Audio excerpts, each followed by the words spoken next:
So just a quick bit of background about my experiences this year. I've used Google Apps for Education since about 2009 and experimented with different learning activities in the classroom and with staff. But this year I've decided to completely immerse all of my NCEA PE classes into the cloud. I recently completed an inquiry into the whole process and sought feedback from the students, teachers, whānau, and everyone involved. And the following slides are just about my main findings. That QR code is a link to my blog where you can find quite a bit of the information. So there's a slight problem, there was a slight problem at our school, and in the beginning we only had a library really with about 13 working RM Nimbus machines and another room with about the same number of slow desktops. So logging on and availability were a problem, and enough to put the keenest of teachers off using the machines. But I persevered and initiated a flipped classroom at the start of the year and involved students and whānau with the learning, as well as allowing students to bring devices. And I set up my own pirate network, don't tell anyone, but allowed students to access a hotspot from my computer, and then they could access the Wi-Fi. Halfway through the year, I secured funding from Core Ed Māori Grant, and I bought half a class set of Chromebooks, which made things a lot easier. Some of the reasons why I decided to digitise the NCEA program are on the screen, but I've got about a minute and a half left, so I'll be terminated and turned into a blank screen if I don't hurry up. There's a quick QR code about some of the findings, but I will carry on talking about that. So the main thing the students said was that they benefited from the teacher being available and reachable. And I saw students online after I'd emailed them a homework task, and through Google Apps you can have a quick chat with them and see them when they're online, and you can type a quick "how's it going?" and they might have a question or need help, and they can quickly reply to you. I didn't take it as far as having a hangout with the students, but next year I'm thinking of having a session in the holidays before some coursework's due in. And after talking to Sonia about this, she suggested that it would be good if it was recorded, and this would allow rewindable learning, and they could go over it again. And obviously this allows students to take learning outside the classroom. I did speak to some teachers who said that they didn't want to be contacted by students after school, but I feel if we're expecting to do homework and complete work in their own time, I think we should be available to help them and guide them as well. The tools available now allow for ubiquitous access, and I think we should use them. I'm really passionate about my students doing well, so I didn't mind them contacting me most of the time, although it did make it tricky when I was trying to juggle bathing the kids, my kids, not the students, and replying to an email about the crep cycle. But I guess you could schedule windows and different times so you're available for contact.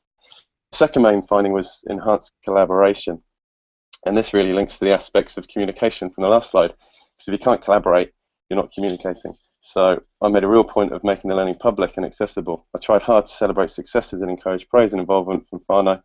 I used Google Plus as a channel to share work and experiences with the Level 2 class. And I had an email from a mum who was ecstatic that her son was proud of the work he'd been doing, and showed his older sister and other family members with images from the lesson.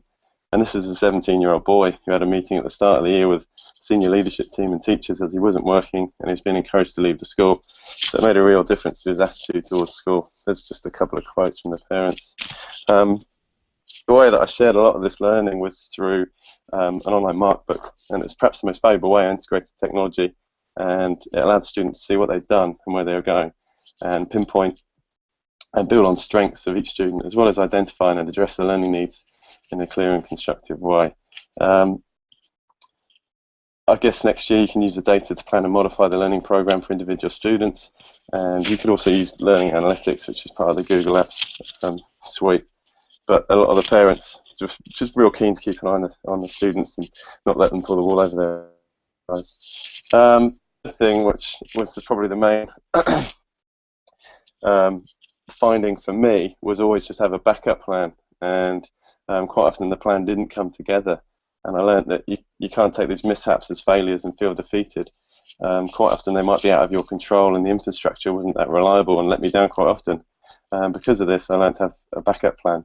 If you're using the SAMR model to integrate the technology, and it's quite hard to replicate the planned lesson, but especially if you're at the modification and redefinition phase.